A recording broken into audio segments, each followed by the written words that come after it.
আজকের ক্লাসে তোমাদের সবাইকে স্বাগতম। নবম শ্রেণীর প্রিয় শিক্ষার্থী বন্ধুরা, তোমরা ইতিমধ্যেই দেখেছো আমরা কিন্তু এক্সপেরিয়েন্স 1 এর আমরা অ্যাক্টিভিটি 1.1.1 আমরা এর মধ্যে আলোচনা করেছি।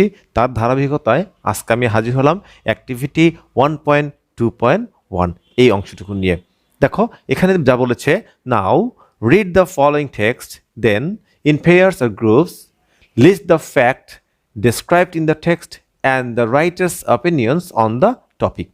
অর্থাৎ নিচের টেক্সটগুলো পড়ো, জোড়ায় বা দলে বর্ণিত ঘটনাগুলো এবং লেখকের মতামতের একটি তালিকা তৈরি করো।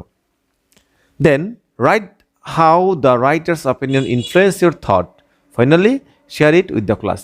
এরপরে লেখো কিভাবে লেখকের মতামত তোমার ভাবনাকে প্রভাবিত করেছে। Finally share it with the class, সবশেষে তোমার উত্তরটি বা লেখাটি শ্রেণীকক্ষে শেয়ার করো। তো বন্ধুরা, এই জন্য এই চ্যাপ্টারে তোমরা দেখো মোট 3টি টেক্সট দিয়েছে। একটি টেক্সট হচ্ছে বঙ্গবন্ধু শেখ মুজিবুর রহমানের যেই জাতিসংঘের ভাষণ দিয়েছিলেন সেই ভাষণটা নিয়ে। দ্বিতীয় টেক্সট যেটা হচ্ছে মিশরের যে পিরামিড সেই পিরামিড নিয়ে। এবং তৃতীয় যে টেক্সটটা দিয়েছে সেটা হচ্ছে কিন্তু আমাদের যে এন্ডেঞ্জার্ড অ্যানিমালস অফ বাংলাদেশের endangered element, that means Asian elephant নিয়ে দিয়েছে। তো এই ছিল 3টা ইমেজ বা 3টা টেক্সট। এই 3টা টেক্সট থেকে আমাদের কিন্তু তৈরি করতে বলছে কি ফ্যাক্ট, আমাকে ফ্যাক্ট লিখতে হবে, অর্থাৎ আমাকে এই টেক্সট থেকে ফ্যাক্টগুলোকে বের করতে হবে। আমাদের রাইটার্সের ওপিনিয়ন রিগার্ডিং দ্য টেক্সট, এই টেক্সটের রাইটারের কী ওপিনিয়ন, কী মতামত তুলে ধরা হয়েছে সেগুলো তোমাকে লিখতে হবে। এবং how writer's opinion influence me to develop my opinion about the text, রাইটারের ওপিনিয়নগুলো আমাকে কীভাবে এই টেক্সটার আমাকে ইনফ্লুয়েন্স করে to develop my opinion about text, অর্থাৎ এই টেক্সট সম্পর্কে আমার নিজের মতামত তৈরি করতে রাইটারের এই ওপিনিয়ন বা মতামত আমাকে কীভাবে সাহায্য করে। তো যেহেতু এখানে 3টা টেক্সট দিয়েছে, তোমরা এই 3টা টেক্সট কিন্তু আমরা একটা ভিডিওতে করতে গেলে অনেক বড় হয়ে যাবে, তাই আমরা এই 3টা টেক্সটের জন্য আমরা মোট 4টি ভিডিও তৈরি করব। এই 4টি ভিডিও তৈরি করব। আজকে আমি আলোচনা করব টেক্সট 1 নিয়ে। যখন এই টেক্সটগুলোর এই যে এই কাজগুলো করতে যাবে তখন তোমাকে কিন্তু অবশ্যই টেক্সটটা সম্পর্কে ভালো একটা ধারণা থাকতে হবে। তাই আমি প্রথম পর্যায়ে এই 3টি টেক্সটের যেই বিষয় বর্ণনাগুলো সেগুলো আমি বাংলা আলোচনা করে দিচ্ছি, এবং এরপরে হচ্ছে আমরা এগুলো সমাধানের দিকে যাব। কিভাবে তোমরা সমাধান করবে সেই বিষয়টা নিয়ে আমরা আলোচনা করব। তো বন্ধুরা চলো, প্রথমে আজকে আমি আলোচনা করব টেক্সট 1 এটা নিয়ে। দেখো এই টেক্সট 1টা নিয়ে যেটা বলেছে, টেক্সট 1-এ মূলত বঙ্গবন্ধু জাতিসংঘের সাধারণ পরিষদে যে ভাষণ দিয়েছিলেন সেই ভাষণের কথাই বলা হয়েছে। তাহলে বন্ধুরা প্রথমে চলো আমরা প্রথমে টেক্সটের বাংলা অর্থটা ভালো করে বুঝে নেই। অ্যাজ বাঙালি হিসেবে বঙ্গবন্ধুর speech at the United Nations assembly বঙ্গবন্ধুর is a matter of great pride for us, অর্থাৎ বাঙালি হিসেবে বঙ্গবন্ধুর জাতিসংঘের বিধানসভায় ভাষণ, সেটা হচ্ছে বাঙালি হিসেবে আমাদের জন্য একটা গর্বের। On September 25, 1974, Bangabandhu delivered his historic speech during the 29th session of the United Nations General Assembly, just a week after Bangabandhu became a member of the UN. On September 25, 1974, 1974 সালের 25 September Bangabandhu delivered his historic speech, Bangabandhu তার ঐতিহাসিক ভাষণটি দিয়েছিলেন the 29th session of the United Nations General Assembly, জাতিসংঘের 29তম বিধানসভায়। Just a week after Bangladesh became a member of the UN, Bangladesh জাতিসংঘের member বা সদস্য হওয়ার 1 সপ্তাহ পরেই তিনি এই ভাষণটা জাতিসংঘের বিধানসভায় দিয়েছিলেন। দ্য প্রেসিডেন্ট অফ দ্য ইউএনের প্রেসিডেন্ট, জাতিসংঘের প্রেসিডেন্ট ওয়েলকাম বঙ্গবন্ধু শেখ মুজিবুর রহমানকে স্বাগত জানিয়েছিলেন টু অ্যাড্রেস দ্য জেনারেল অ্যাসেম্বলিতে বক্তব্য দিতে বা ভাষণ দিতে। হি স্টার্টেড হিজ স্পিচ, তিনি তার ভাষণ শুরু করেছিলেন by saying, today as I stand before the assembly, আজকে আমি অ্যাসেম্বলিতে দাঁড়িয়েছি।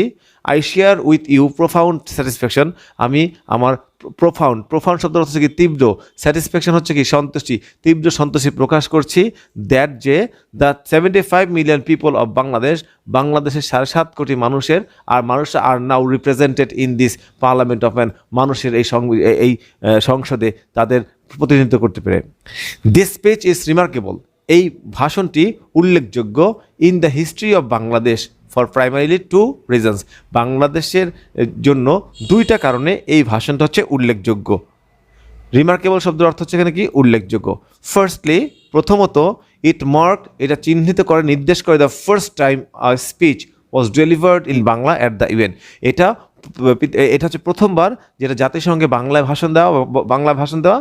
সেকেন্ডলি, দ্বিতীয়ত ইট ইন্ট্রোডিউসড, এটা ইন্ট্রোডিউস করে, এটা পরিচয় করিয়ে দেয়, শুরু করেছে fresh ideas and policies, fresh পরিষ্কার আইডিয়া, ধারণা অ্যান্ড নীতির, aimed at building a brave new world, নতুন একটি সাহসী বিশ্ব তৈরির, বিনির্মাণের, ফ্রি অফ ইকোনমিক ইনইকুয়ালিটিস, যা হবে অর্থনৈতিক অসমতামুক্ত, সোশ্যাল ইনজাস্টিস, সামাজিক অন্যায় অবিচার মুক্ত, মিলিটারি বা সেনা আগ্রাসন মুক্ত, এবং থ্রেটস অফ নিউক্লিয়ার ওয়ার, এবং পারমাণবিক যুদ্ধ মুক্ত। তাহলে বন্ধুরা, এটা ছিল হচ্ছে আমাদের টেক্সট। এই টেক্সটে কিন্তু ফ্যাক্ট বলা হয়েছে এবং এই ফ্যাক্টে লেখকের কিন্তু অপিনিয়ন দেওয়া হয়েছে। এখন তোমাকে কি করতে হবে? এই ফ্যাক্টস এবং অপিনিয়নগুলো লিখতে হবে। দেখো, এইটার ফ্যাক্টস এবং অপিনিয়নটা কিন্তু অলরেডি কিন্তু এই টেক্সটেই লিখে দেওয়া হয়েছে, এই বইতে কিন্তু লিখে দেওয়া হয়েছে। দেখো, এই যে এখানে কিন্তু অলরেডি ফ্যাক্ট একটা প্রথম যে টেক্সট, এই টেক্সটের ফ্যাক্টটা দিয়ে দিয়েছে। ইট ওয়াজ 25 সেপ্টেম্বর 1974,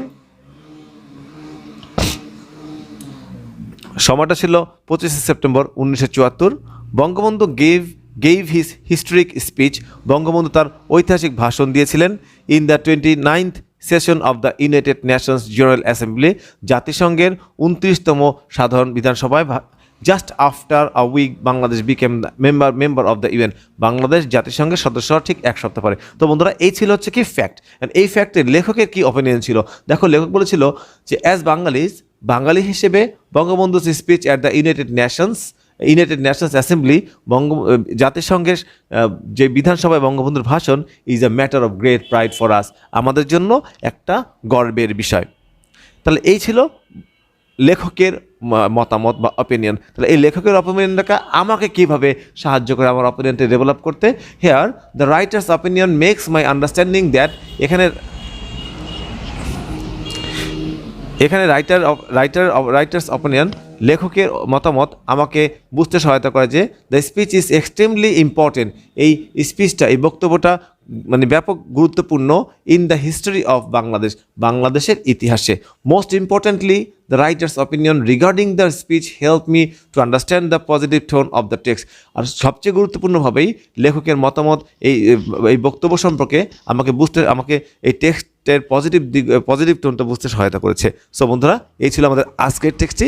পরবর্তী ক্লাসে আমরা আলোচনা করব ইমেজ 2 অর্থাৎ দ্য ওয়ান্ডার্স অফ ইজিপ্ট। আমরা এই বিষয়টা আলোচনা করব এবং পরবর্তীতে আমরা তৃতীয় ইমেজ অর্থাৎ টেক্সট 3 নিয়ে আমরা আলোচনা করব। সে বন্ধু সবাই ভালো থাকো। আল্লাহ হাফেজ।